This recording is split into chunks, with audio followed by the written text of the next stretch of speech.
Hello दोस्तों, मैं विजय मिश्रा आप लोगों का एक बार फिर से स्वागत कर रहा हूँ। आप लोग वेव के कॉन्सेप्ट मेरे साथ साथ धीरे धीरे पढ़ते हुए चल रहे हैं। मैंने आपको ट्रांसवर्स वेव के बारे में जानकारी दी। ट्रांसवर्स वेव क्या होती हैं, कैसे उसकी इक्वेशन लिखी जाती है, और हम लोगों ने सोनोमीटर के एक्सपेरिमेंट को भी अच्छे तरीके से देखा और कुछ पास्ट ईयर्स के क्वेश्चंस भी सॉल्व किए। अब थोड़ा सा हम लोग कंप्रेशन वेव या लॉन्गिट्यूडनल वेव या फिर यूँ कह दीजिए कि साउंड वेव के बारे में जानकारी लेंगे। किस तरीके से उसकी इक्वेशन को रिप्रेजेंट किया जाता है, किस तरह से उसकी स्पीड को निकाला जाता है, और जो लॉन्गिट्यूडनल वेव हैं या फिर जो साउंड में चलने वाली कंप्रेशनल वेव हैं उसको प्रेशर वेव के तरीके से कैसे देखा जा सकता है, या फिर किस तरीके से डिस्प्लेसमेंट के नोड प्रेशर के एंटी नोड हुआ करते हैं, इसके पीछे कॉन्सेप्ट क्या है, ये मेन कैसे फार्मूला ड्राइव होता है, क्या इसके पीछे कॉन्सेप्ट है, ये सारी चीज़ें मैं आपको इस वीडियो में बताने वाला हूँ। तो सबसे पहले तो मैं आपको ये बताऊंगा कि इसके इक्वेशन को जब रिप्रेजेंट किया जाता है तो हमें ध्यान किस चीज़ का रखना है, कैसे हमें पता लगेगा कि कौन सी वेव ट्रांसवर्स है, कौन सी वेव लॉन्गिट्यूडनल है, या फिर कौन सी वेव साउंड को रिप्रेजेंट कर रही है, कौन सी वेव जो है वो स्ट्रिंग में वेव को रिप्रेजेंट कर रही है।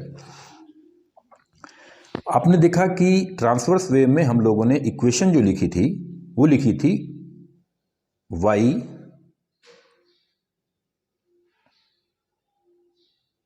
Is equal to a sine kx minus omega T. ये हम लोगों की ट्रांसवर्स वेव की इक्वेशन थी। और ये जो y था, y किस चीज़ को रिप्रेजेंट कर रहा था? y रिप्रेजेंट कर रहा था कि मीडियम के पार्टिकल के डिस्प्लेसमेंट क्या हैं। अब आपको पता है कि वेव आगे बढ़ रही है और मीडियम के पार्टिकल ट्रांसवर्स डायरेक्शन में यानी परपेंडिकुलर डायरेक्शन में एसएचएम कर रहे हैं। तो ये जो डिस्प्लेसमेंट पार्टिकल के थे ये वेव के मोशन के परपेंडिकुलर डायरेक्शन में थे, और हम लोग इसकी इक्वेशन को इस तरीके से रिप्रेजेंट करते थे, इधर x ले लेते थे, इधर y ले लेते थे, और ये अंडरस्टूड होता था या ये मान के चला जाता था कि जो डिस्प्लेसमेंट है पार्टिकल का वो y डायरेक्शन में हो रहा है और वेव x के अलोंग जा रही है। लेकिन जब आपकी कंप्रेशनल वेव या फिर यूं कह लीजिए कि लॉन्गिट्यूडनल वेव आएगी तो आपको पता है कि लॉन्गिट्यूडनल वेव में पार्टिकल के जो मोशन है या एसएचएम हैं वो भी उसके अलोंग ही होता है, और इक्वेशन को जो रिप्रेजेंट किया जाता है वो रिप्रेजेंट किया जाता है आपका फिर से उसी इक्वेशन से y is equal to a sine kx minus omega T से ही। लेकिन इस समय y जो रहता है, जो पार्टिकल का जो डिस्प्लेसमेंट है वो y के अलोंग नहीं रहता है, ये x के ही अलोंग रहता है। तो ये बहुत खास आपको ध्यान देना है कि जो y है ये डिस्प्लेसमेंट y के टर्म में दिखा जरूर दिया गया है, लेकिन ये कतई आपको नहीं समझना है कि पार्टिकल का डिस्प्लेसमेंट भी y डायरेक्शन में हो रहा है। पार्टिकल का डिस्प्लेसमेंट जो है वो x के डायरेक्शन में हो रहा है। इसको कई किताब में आपको इस तरीके से भी मिलेगा कि x m या x is equal to X M या a sine kx minus omega T. ये इसलिए ऐसा दिखा दिया जाता है ताकि आपको पता लग जाए कि डिस्प्लेसमेंट पार्टिकल का जो है वो भी x डायरेक्शन में है। लेकिन ज़्यादातर आप इक्वेशंस इस तरीके से रिप्रेजेंट होते हुए देखेंगे। लेकिन अगर वेव साउंड है, अगर वेव लॉन्गिट्यूडनल है, अगर वेव कंप्रेशनल है, तो आप ये मान के चलेंगे जो y जो डिस्प्लेसमेंट रिप्रेजेंट किया गया है वो वेव के अलोंग ही डिस्प्लेसमेंट को रिप्रेजेंट कर रहा है, न कि उसके परपेंडिकुलर डायरेक्शन में, भले ही वो y है। क्योंकि स्टूडेंट को क्या रहता है, स्टूडेंट x हॉरिजेंटल समझता है तो y को वर्टिकल हमेशा समझता है, लेकिन यहाँ ऐसा नहीं है। यहाँ x भी हॉरिजेंटल है और पार्टिकल का डिस्प्लेसमेंट y वो भी हॉरिजेंटल डायरेक्शन में लिया जा रहा है। और आपको पता है कि वेव जो है वो जब आगे की साइड बढ़ती है, खास तौर से साउंड वेव की बात मैं कर रहा हूँ, तो कंप्रेशनल और रेयर फ्रिक्शन के फॉर्म में आगे बढ़ती है। यानी एक हाई प्रेशर का एरिया होता है, हाई प्रेशर का जोन होता है, एक लो प्रेशर का जोन होता है, उसी के फॉर्म में आगे बढ़ते हुए चलती है, और मीडियम के पार्टिकल भी उसी डायरेक्शन में वाइब्रेट होते हुए चलते हैं। पहली चीज़ आपको ये चीज़ ध्यान से रखना है, इसको ध्यान से माइंड में रखना है।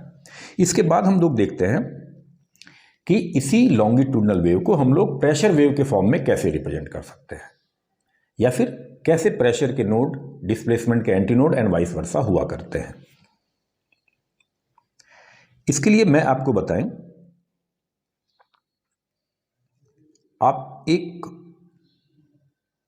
पाइप एज्यूम कर सकते हैं। सपोज करिए ये पाइप है और इस पाइप में गैस भरी हुई है, हर पूरे पाइप में गैस भरी हुई है।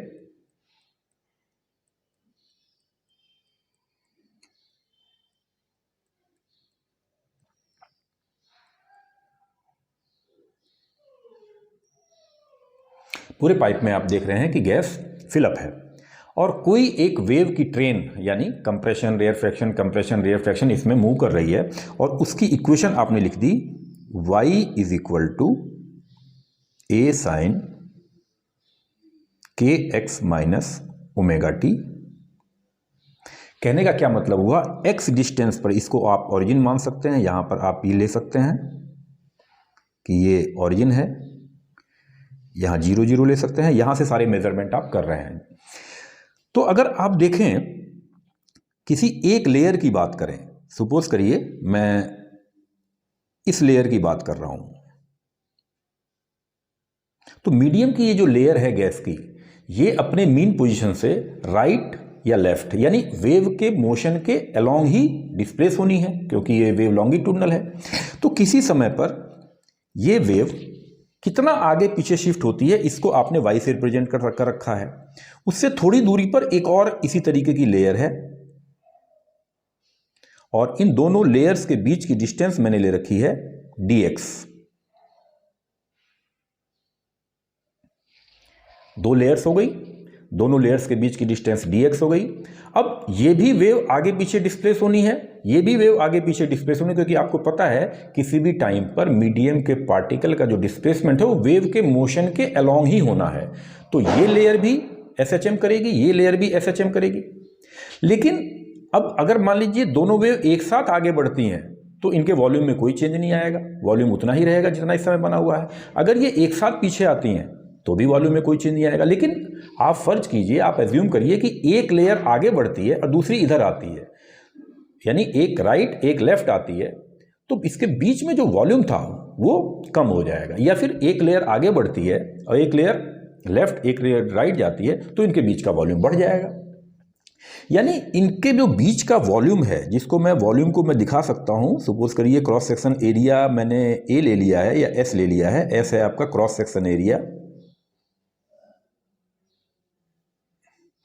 तो इसके अंदर जो वॉल्यूम है आपका v इज इक्वल टू हो जाएगा s इंटू डी एक्स, इतना वॉल्यूम है। अब लेकिन एक लेयर अगर आप मान लीजिए y बढ़ रही है, दूसरी लेयर y2 बढ़ रही है, तो दोनों एक लेयर के रिस्पेक्ट में दूसरी लेयर कितना आगे पीछे हो रही है उसी पर डिपेंड करेगा कि इसके अंदर का वॉल्यूम कितना चेंज हो रहा है। फिर से मेरी बात को ध्यान दीजिए कि दो लेयर्स हैं और दोनों लेयर्स अपने मीन पोजीशन से वाइब्रेट कर रही हैं। अब एक लेयर के रिस्पेक्ट में दूसरी लेयर अगर मान लीजिए रुकी हुई है तो वॉल्यूम चेंज नहीं होगा। अगर एक लेयर के रिस्पेक्ट में दूसरी लेयर नजदीक आ रही है तो इसका मतलब वॉल्यूम कम हो जाएगा। अगर इस लेयर के रिस्पेक्ट में ये लेयर आगे बढ़ रही है तो वॉल्यूम बढ़ जाएगा। यानी सारा कुछ डिपेंड करता है कि जो वॉल्यूम है वो कितना बढ़ रहा है, ये डिपेंड करता है कि कितनी शिफ्टिंग है, रिलेटिव शिफ्टिंग कितनी है। यानी हम देख सकते हैं कि जो डेल्टा वी है, सपोज करिए ये अपने मीन पोजीशन से आगे पीछे हल्का सा शिफ्ट हुआ है, सपोज करिए y1 या y1 शिफ्ट हुआ है, ये अपने पोजीशन से y2 शिफ्ट हुआ है, अपनी अपनी मीन पोजीशन से y1 या y2 शिफ्ट हुआ है, तो इनका रिलेटिव शिफ्टिंग कितनी हुई, y1 माइनस y2 या y2 minus y1 is equal to delta y हुई। यानी इतनी शिफ्टिंग हो गई। तो वॉल्यूम चेंज कितना होगा, यानी अगर ये शिफ्ट हो जाएंगे, सपोज करिए मैं थोड़ा सा कर्व डायरेक्शन में दिखा रहा हूँ, ये यूं शिफ्ट हुई और सेकंड लेयर इस तरीके से शिफ्ट हुई तो इनका वॉल्यूम कम हो जाएगा। या दूसरी डायरेक्शन में अगर शिफ्ट हुई और ये दूसरी डायरेक्शन में शिफ्ट हुई तो वॉल्यूम बढ़ जाएगा। लेकिन अगर दोनों एक ही डायरेक्शन में शिफ्ट हुई तो वॉल्यूम एज इट इज रहेगा। तो इसका मतलब जो वॉल्यूम चेंज है यानी कि जो डेल्टा वी है वो डिपेंड कर रहा है कि दोनों लेयर आपस में शिफ्टिंग कितना की हैं, यानी cross section area S into delta Y, यानी डेल वाई कह सकते हैं या डी वाई कह सकते हैं। ये वॉल्यूम चेंज आया। अच्छा, जब आपको वॉल्यूम चेंज पता लग गया तो आप निकाल सकते हैं वॉल्यूमेट्रिक स्ट्रेन कितनी आई, यानी डेल्टा वी बाई वी। ये ओरिजिनल वॉल्यूम था और ओरिजिनल वॉल्यूम था आपका एस इंटू डी एक्स, ये कैंसिल हो गया, यानी ये volumetric strain delta we by v is equal to आ गया है d Y by D x. अब गैस में कंप्रेशन हो रहा है, गैस में रेयरफेक्शन हो रहा है, वॉल्यूम कम या ज़्यादा हो रहा है, तो उसके लिए आप क्या करते हैं, एक फार्मूला इस्तेमाल करते हैं बल्क मॉडुलस का। Bulk modulus is equal to क्या होता है, delta P upon delta we by V with minus sign. इसको भी मैं थोड़ा समझा देता हूं आपको कि अगर किसी भी गैस के लेयर में, ये गैस की लेयर है, अगर मान लीजिए आप बाहर से प्रेशर अप्लाई करते हैं, बाहर से आपने प्रेशर अप्लाई किया इसके ऊपर, तो इसके वॉल्यूम में कुछ कमी आ जाती है, और जो वॉल्यूम में कमी आ जाती है डेल्टा वी और अपॉन ओरिजिनल वॉल्यूम, इसको बोला जाता है वॉल्यूमेट्रिक स्ट्रेन। इसको बोला जाता है वॉल्यूमेट्रिक स्ट्रेन। और अगर प्रेशर आप बढ़ाते हैं तो वॉल्यूम कम होता है, इसलिए माइनस साइन भी लगा हुआ है। तो अब जो बल्क मॉडुलस होता है, बल्क मॉडुलस डिफाइन होता है कि कितना आपने प्रेशर लगाया है और कितना वॉल्यूमेट्रिक स्ट्रेन हुआ है, उसके रेशियो को कहा जाता है विद निगेटिव साइन। तो अगर आपने देखा है कि हमारे साउंड वेव के मोशन के कारण या लॉन्गिट्यूडनल वेव के मोशन के कारण किसी पर्टिकुलर लेयर में वॉल्यूम चेंज हुआ है या प्रेशर इंक्रीमेंट हुआ है, तो वो हम कैसे निकाल सकते हैं, तो यहां से हम लोग निकाल सकते हैं delta P is equal to minus B delta we by V, या फिर डेल्टा वी बाई वी को यहां से हम लोग रख दें तो ये आपके पास हो जाएगा minus B D Y by D X. इसको अलग से देखें, आपने देखा कि delta P is equal to minus B D Y by D X, या ज़्यादा अच्छे से रिप्रेजेंट करना चाहें तो इसको आप कर सकते हैं delta P is equal to minus B del Y by del X. इस फार्मूले को आपको ध्यान रखना है।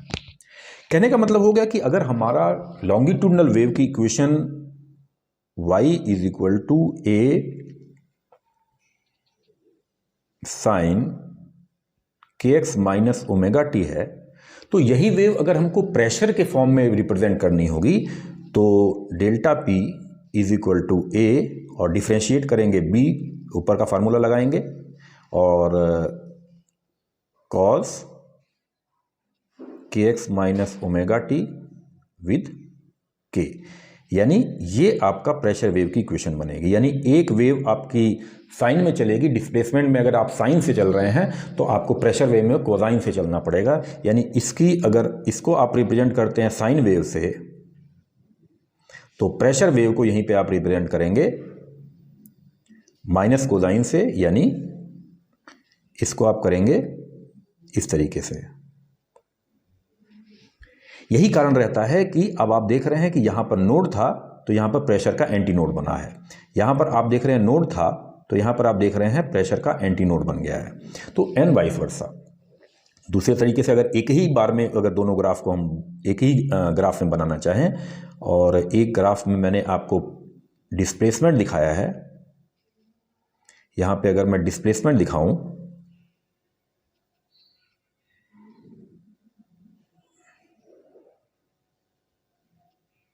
ये डिस्प्लेसमेंट ग्राफ मैंने दिखाया है, और दूसरे कलर से मैं अगर प्रेशर दिखाऊं तो प्रेशर मैं माइनस कोसाइन के फॉर्म में दिखाऊंगा, यानी यहां से यूं,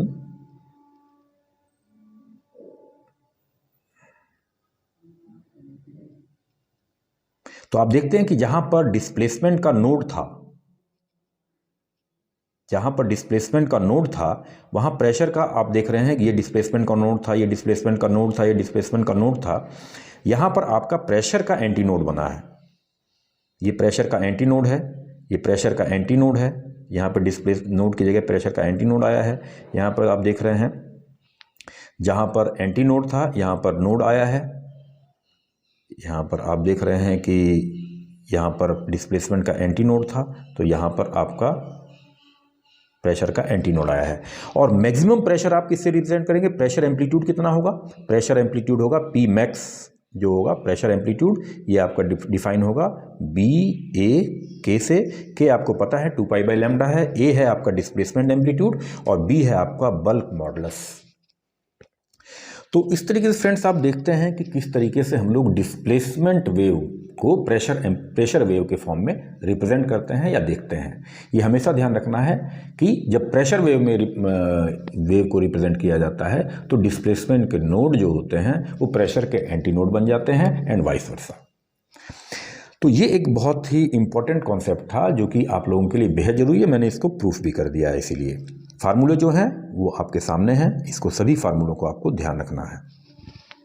अब यहाँ पर बल्क मॉडुलस को अगर आप चेंज करना चाहते हैं तो आप चेंज भी कर सकते हैं। तो delta P is equal to a, और आपने देखा था साउंड की वेलोसिटी, अभी मैं प्रूफ करूँगा, v इज इक्वल टू होता है under root bulk modulus upon density. तो v square into rho is equal to bulk modulus हो जाएगा। तो यहाँ से बल्क मॉडुलस को हम चेंज कर सकते हैं, साउंड की speed v square and density और a एंड k। तो ये आपका प्रेशर एम्पलीट्यूड हो जाएगा, यानी मैक्सिमम प्रेशर आपका ये रहेगा। ये क्वेश्चन ऑब्जेक्टिव में आपको मिल सकता है। आगे चलते हैं और हम लोग देखते हैं कि साउंड की स्पीड किस तरीके से निकाली जाती है। साउंड की speed v is equal to under root bulk modulus upon density किस तरीके से आती है। वैसे तो आप अगर समझ लें तो अच्छी बात है, नहीं समझ लें तो स्किप भी कर सकते हैं, सीधे फार्मूला भी रट सकते हैं, लेकिन जो IITs की तैयारी कर रहे हैं उनके लिए ये ठीक है।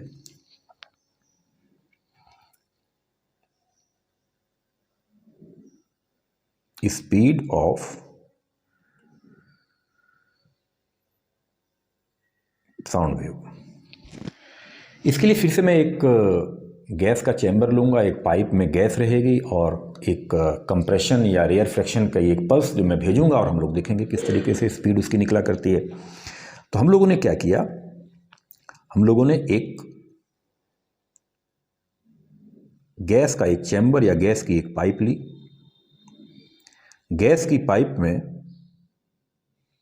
आपने देखा बहुत, अब मैंने इसमें गैस भर रखी है।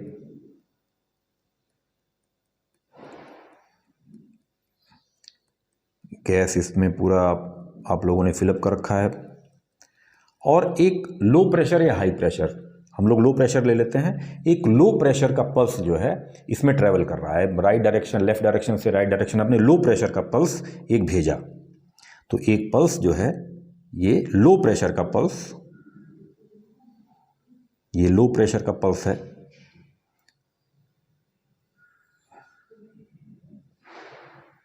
ये लो प्रेशर का पल्स आपका ये है, ये लो प्रेशर का पल्स है और ये राइट डायरेक्शन में जा रहा है, या लेफ्ट डायरेक्शन में हम लोग ले लेते हैं, इस तरह से जा रहा है, v स्पीड है इसकी। बाकी सब जगह गैस का प्रेशर जो है वो आपका p है, और यहाँ पर थोड़ा प्रेशर कम हो चुका है क्योंकि रेयर फ्रैक्शन है ये लो प्रेशर पल्स है, तो यहाँ पर प्रेशर डेल्टा p कम है। अब आपको स्पीड निकालनी है कि ये पल्स कितनी तेज़ी से उस गैस में ट्रेवल करेगा। तो आप एक काम कर सकते हैं, बहुत अच्छा तरीका है कि आप इस पल्स के साथ साथ दौड़ लगाइए, इस पल्स के साथ साथ आप मोशन करिए, यानी आप पल्स के रिस्पेक्ट में बाकी गैस को देखिए। तो पल्स के साथ साथ जब आप मोशन करेंगे, पल्स के साथ साथ अगर आप मोशन कर रहे हैं तो सारी की सारी गैस आपको राइट डायरेक्शन में मोशन करते हुए नजर आएगी, यानी अब मामला पलट जाएगा, पल्स तो रुकी हुई रहेगी और सारे की सारी गैस जो है आपको राइट डायरेक्शन में ट्रेवल करती हुई नजर आएगी। यानी अब आपका ग्राफ जो होगा वो कुछ दूसरे तरीके से होगा। अब आप जो है पल्स लेंगे और पल्स इस समय रुकी हुई रहेगी, जिसका प्रेशर थोड़ा सा कम होगा, यानी कि P माइनस डेल्टा P होगा, और बाकी जो गैस होगी वो आपकी v वेलोसिटी से आते हुए नजर आएगी। बाकी गैस v वेलोसिटी से आपको राइट डायरेक्शन में चलते हुए नजर आएगी। अब यहाँ पे जो पाइप का क्रॉस सेक्शन एरिया है उसको हम लोग S मान लेते हैं, यानी S जो है वो आपका क्रॉस सेक्शन एरिया है, S is equal to cross section area. ये जो लेयर आपने देखी है, ये जो लेयर आप देख रहे हैं जो लो प्रेशर का लेयर है, अब इस लो प्रेशर के लेयर में इधर से आते हुए गैस एंट्री करना चाहती है, ये जो v वेलोसिटी से आपने लेफ्ट डायरेक्शन में वेव देखी है, गैस देखी है, ये गैस इस लो प्रेशर एरिया में एंट्री करना चाहती है। और हम लोग ये सपोज करते हैं कि इस लेयर को, ये लेयर एंट्री कर रही है, ये लेयर शुरुआत कर रही है एंट्री करने की, और ये लेयर जो है गैस की है, जिसका प्रेशर आप P मान रहे हैं, इसका प्रेशर P है। और ये इस जो लो प्रेशर का जो आपने पल्स लिया था, ये लो प्रेशर एरिया आपने लिया था, यानी रेयर फ्रैक्शन लिया था, लो प्रेशर एरिया लिया था, इसमें एंट्री करना चाह रही है। ये v वेलोसिटी से चल रही है और dt टाइम में कितना एंट्री लेती है वो देखते हैं। तो v वेलोसिटी है और dt टाइम में v इंटू dt, इतना गैस इसमें एंट्री करेगा, इस लो प्रेशर एरिया में इतना गैस एंट्री करेगा। अब इधर की साइड जो प्रेशर लग रहा है वो थोड़ा सा कम है, या क्योंकि यहाँ पे प्रेशर कम है, यहाँ पर प्रेशर P है, यहाँ पे थोड़ा सा कम है, तो इस पर प्रेशर इधर की साइड से कितना लगेगा, कितना एक्स्ट्रा प्रेशर लगेगा, क्योंकि ये लेयर एक साइड प्रेशर कम है थोड़ा सा और इधर प्रेशर P, इधर P माइनस डेल्टा P, तो इसका मतलब एक्स्ट्रा प्रेशर इसके ऊपर डेल्टा P लगेगा। ये एक्स्ट्रा प्रेशर लग गया डेल्टा P, इसके कारण फोर्स भी लगेगी, तो फोर्स इसके ऊपर लगेगी, force is equal to delta P यानी प्रेशर जो है, और इनटू एरिया, एरिया है क्रॉस सेक्शन S, ये फोर्स लगेगी। अब ये जो लेयर आपकी गैस की है, ये लो प्रेशर एरिया यानी रेयर फ्रैक्शन में एंट्री ले रही है। तो एंट्री लेते ही जब लो प्रेशर जगह आएगी तो इसका वॉल्यूम बढ़ जाएगा, थोड़ा सा वॉल्यूम बढ़ेगा। तो पहले देखें यहाँ वॉल्यूम कितना है पहले, यानी इस जगह पर इसका वॉल्यूम कितना था, यानी V1 देखें, V1 यानी वॉल्यूम, बड़े की V से मैं दिखा रहा हूँ, पहले V1 कितना था, वॉल्यूम पहले कितना था जब वो एंट्री ले रही थी, तो वो था V स्पीड है साउंड की, और dt and cross section area S, ये पहले था।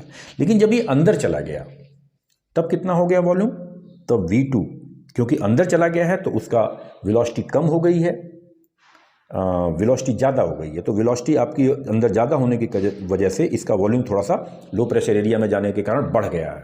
कितना बढ़ा है, v plus delta V dv, इतना इसकी वेलोसिटी बढ़ गई है अंदर जाने से, और टाइम वही dt एंड s।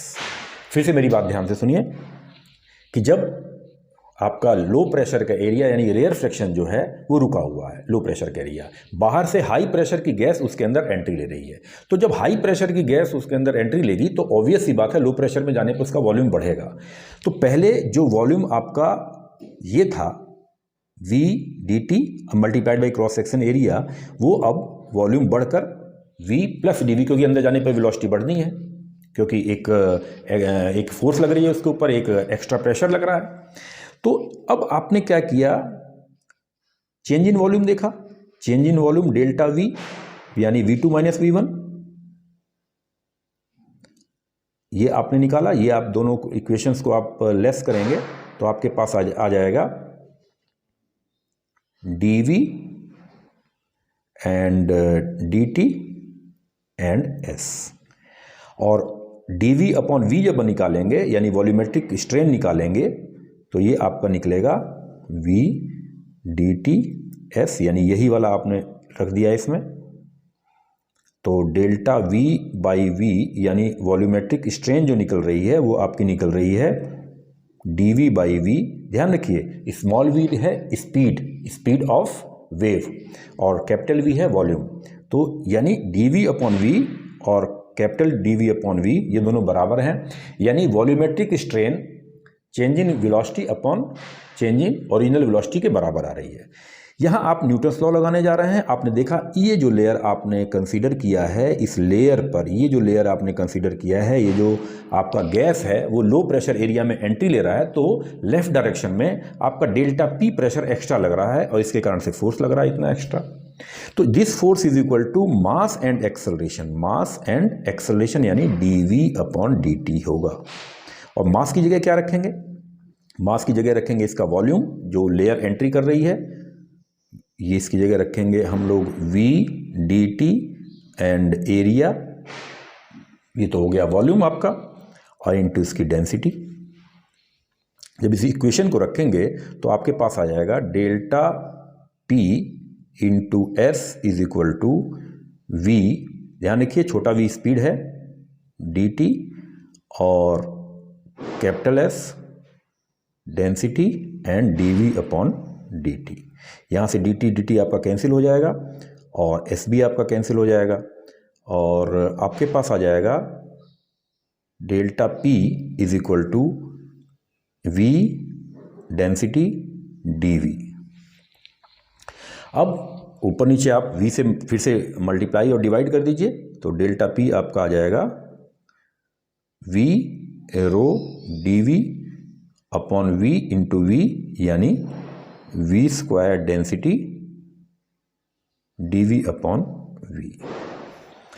यहाँ ध्यान रखिए ये dv अपॉन v जो है ये आपका वही है जो कि यहाँ पर आपका आ चुका है, यानी वॉल्यूमेट्रिक स्ट्रेन के बराबर है। यानी आपकी इक्वेशन बन गई अब delta P is equal to v square density and dv upon v, यानी वॉल्यूमेट्रिक स्ट्रेन यानी delta v volume upon original volume.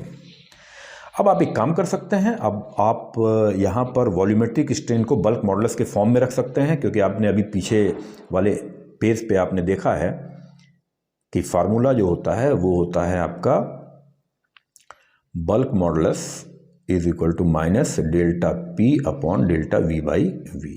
यहाँ से आप ये काम कर सकते हैं, डेल्टा P की जगह आप bulk modulus into delta V by V रख सकते हैं, यानी यहाँ पर आपने रखा B delta V by V is equal to V square density delta V by V। ये आपका कैंसिल हो गया, यानी V स्क्वायर आपका आ गया बल्क मॉडुलस अपॉन डेंसिटी, या V इज इक्वल टू आ गया under root bulk modulus by density. ये आपका फार्मूला प्रूफ हो गया। वैसे आपको ज़रूरी नहीं है कि आप इस फार्मूले को का प्रूफ जाने ही जान जाएं, अच्छी बात है। न्यूटन्स लॉ यूज़ हो रहा है, कैसे कर रहे हैं हम लोग, कई मेथड हैं इसको प्रूफ करने के, इसमें से सबसे अच्छा मेथड मेरे ख्याल से मुझे यही लगता है, मैंने इसलिए आपको शेयर किया। तो किसी भी गैस में जब आप लॉन्गिट्यूडनल वेव की वेलोसिटी निकालेंगे तो वो निकलेगा बल्क मॉडुलस अपॉन डेंसिटी। अब बल्क मॉडुलस की वैल्यू क्या होती है ये भी हमें देख लेना रहेगा। बल्क मॉडुलस आप देखें, बल्क मॉडुलस होता किसके बराबर है? बल्क मॉडुलस होता है आपका applied pressure delta P upon volumetric strain delta V by V के बराबर होता है, ये बल्क मॉडुलस है।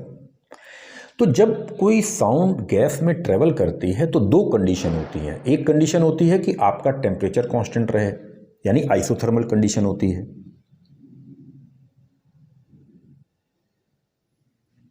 आइसोथर्मल कंडीशन में आपका T कांस्टेंट होता है, T जो है वो कांस्टेंट रहेगा, और T कांस्टेंट होने का मतलब है PV is equal to constant आप इक्वेशन में इस्तेमाल कर सकते हैं। एक कंडीशन और होती है जिसको लाप्लास ने करेक्शन के बाद दिया था कि जब कोई भी साउंड वेव किसी वेव गैस में ट्रेवल करती है तो कंडीशन आइसोथर्मल नहीं रहती है, एडियाबैटिक रहती है। और जब एडियाबैटिक कंडीशन होती है तब आप कहते हैं T कांस्टेंट नहीं रहता है, हीट जो ट्रांसफ़र होती है वो जीरो रहती है, यानी हीट कांस्टेंट रहती है। और तब आप इक्वेशन इस्तेमाल करते हैं PV to the raise gamma is equal to constant इस्तेमाल करते हैं। अब पहले वाले इक्वेशन को मैं आगे बढ़ा रहा हूँ, PV बराबर कांस्टेंट को, इसको डिफ्रेंशिएट करें। सबसे अच्छा तरीका तो यही है, डिफ्रेंशिएट करें। तो डिफ्रेंशिएट करेंगे, PV is equal to constant है, डिफ्रेंशिएट करें dPV plus V dP is equal to 0, और इसी में आपका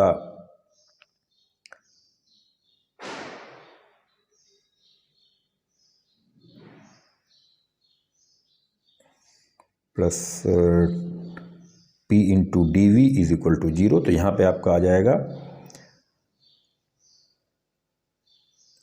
dP upon delta V by V, यानी dV by V is equal to P। और ये क्या चीज़ है, ये आपका जो है वो बल्क मॉडुलस है। ये आपका क्या है, बल्क मॉडुलस है। यानी आइसोथर्मल कंडीशन में बल्क मॉडुलस प्रेशर के बराबर होता है। ये ऑब्जेक्टिव में भी पूछा जा सकता है आपसे, और वैसे भी आपको याद रखना है कि आइसोथर्मल कंडीशन में बल्क मॉडुलस जो है वो प्रेशर के बराबर हो जाता है। तो यही कारण है कि ऊपर जो आपने फार्मूला देखा है V = √B/D, ये आपका कन्वर्ट होकर किस में चेंज हो जाएगा, V √P/D में, यानी डेंसिटी में। और कंडीशन कौन सी रहेगी, टेम्परेचर वाली, यानी कि आइसोथर्मल कंडीशन रहेगी। लेकिन अगर आप एडियाबैटिक कंडीशन इस्तेमाल करते हैं तब आपकी इक्वेशन रहेगी P(V⁴Γ = कांस्टेंट। और जब इसको डिफ्रेंशिएट करेंगे तब आपका बल्क मॉडुलस जो निकलेगा वो P नहीं बल्कि Γ P निकलेगा। और तब आपकी इक्वेशन हो जाएगी साउंड स्पीड, वो हो जाएगी आपकी V √√ bulk modulus upon density bulk modulus को आप Γ P रखेंगे अपॉन डेंसिटी। ये आपकी साउंड की स्पीड हो जाएगी। इन जनरल आपको पता है कि लाप्लास करेक्शन होने के बाद इक्वेशन आपको यही ध्यान रखना है। तो दो चीज़ें ध्यान रखनी है कि एडियाबैटिक कंडीशन में बल्क मॉडुलस जो होता है गैस का वो Γ P के बराबर होता है, और आइसोथर्मल कंडीशन में P के बराबर होता है। और इक्वेशन आपको जो रटनी है वो रटनी है V, यानी साउंड स्पीड या कोई भी कंप्रेशन वेव या कोई भी लॉन्गिट्यूडनल वेव जब किसी गैस में चलता है तो उसकी स्पीड जो रहती है वो आप देंगे गामा प्रेशर अपॉन डेंसिटी से। इसको आपको याद रखना है। अब यहाँ पर गामा क्या है, इस रेशियो ऑफ स्पेसिफिक हीट है, वो आप थर्मल में पढ़ेंगे, थर्मोडायनेमिक्स में पढ़ेंगे।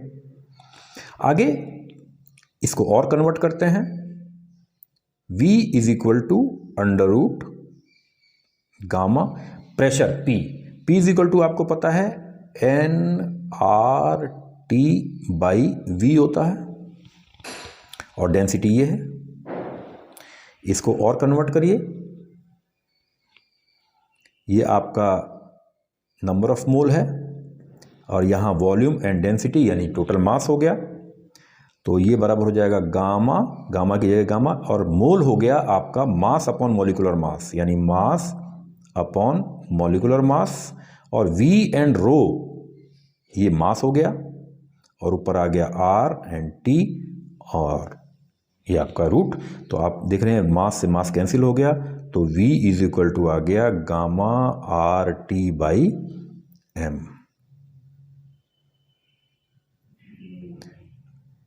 तो ये आपको साउंड की स्पीड का फार्मूला मिलेगा। इसमें आप देखेंगे कि जैसे जैसे गैस जो है वो हैवी होगी, यानी उसका मॉलिक्यूलर मास ज़्यादा होगा, वैसे वैसे साउंड की स्पीड उसमें कम होगी। यानी सबसे ज़्यादा साउंड की स्पीड आपको हाइड्रोजन में मिलने वाली है। और दूसरी इसमें खास बात ध्यान आपको देना है कि साउंड की स्पीड प्रेशर पे डिपेंड नहीं करती, यानी प्रेशर बढ़ाने पे साउंड की स्पीड पे कोई फ़र्क नहीं पड़ता। क्यों? क्योंकि प्रेशर बढ़ाने पर प्रेशर बढ़ाते ही आपकी डेंसिटी भी उतने गुना बढ़ जाती है। ध्यान रखिए, अलग से देख लीजिए, V = है √Γ P/D। आप ये मान सकते हैं कि किसी गैस का प्रेशर जैसे ही हमने 5 गुना बढ़ा दिया तो प्रेशर तो चेंज होकर 5 टाइम्स हो गया, गामा 5P। लेकिन जैसे ही प्रेशर आप बढ़ाएंगे गैस जो होगी वो कंडेंस होगी, डेंसिटी भी 5 टाइम्स बढ़ जाएगी, यानी 5 रो भी हो जाएगा, और ये यहाँ से कैंसिल हो जाएगा, और स्पीड एज इट इज़ रहेगी। यानी आपको ध्यान रखना है कि किसी भी लॉन्गिट्यूडनल वेव की स्पीड किसी भी गैस में वो प्रेशर पे डिपेंड नहीं करती, और टेम्परेचर पे डिपेंड करती है। इसका फार्मूला आपने यहाँ पर देख लिया है। एक और चीज़ आपको ध्यान रखना है कि कोई भी गैस जब मॉइस्ट होती है, यानी उसके अंदर जब नमी आती है, तो वो हो सकता है भारी हो जाए या हो सकता है हल्की हो जाए। जैसे कपड़ों को जब आप भिगोते हैं, पानी में नमी देते हैं, तो आपको लगता है कपड़े भारी हो गए हैं, लेकिन आप ऐसा गैस के साथ नहीं कह सकते। हाइड्रोजन हल्की गैस है, उसमें अब जब नमी आप डालेंगे तो वो भारी हो जाएगी, लेकिन एयर पहले से ही भारी है। आपको पता है एयर का मॉलिक्यूलर मास 32 के लमसम होता है। लेकिन उसमें आप जब नमी मिलाएंगे यानी H2O गैस मिलाएंगे तो उसका मॉलिक्यूलर मास केवल 18 है। यानी आप जब उसको गीला करेंगे यानी कि उसको आप मिलावट करेंगे, उसमें नमी मिलाएंगे, तो भारी चीज़ हटा के आपको हल्की चीज़ डालनी है। तो इसका मतलब आपको ध्यान रखना है कि मॉइस्ट एयर जो रहती है लेस डेंसिटी,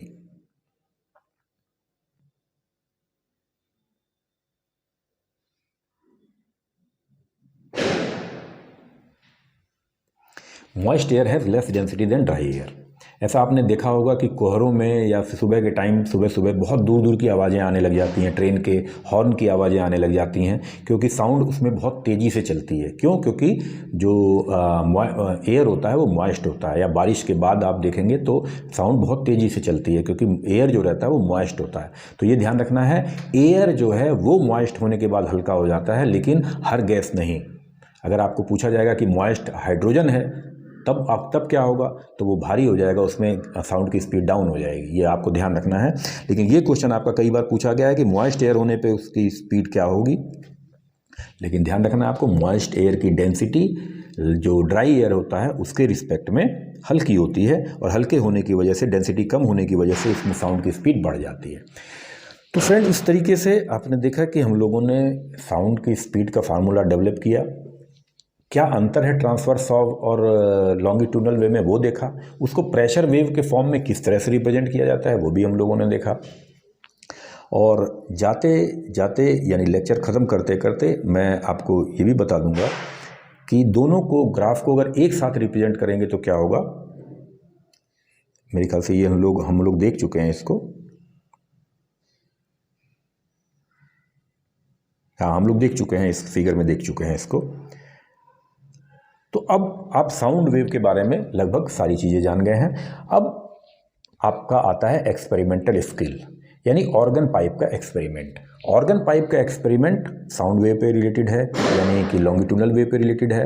किस तरीके से उसमें स्टैंडिंग वेव बनती हैं, कैसे नोड और एंटी नोड के बीच में डिस्टेंस ली जाती है, किस तरीके से ओपन ऑर्गन पाइप और क्लोज ऑर्गन पाइप में फ्रिक्वेंसी या हार्मोनिक्स बनते हैं और चेंज होते हैं, इसको मैं आपको नेक्स्ट वीडियो में बताने वाला हूं। आप कंटिन्यू रखिए, बने रहिए साथ, और उसके बाद हम लोग पास्ट ईयर के क्वेश्चंस सॉल्व करने वाले हैं। ओके फ्रेंड्स, आपका दिन शुभ हो।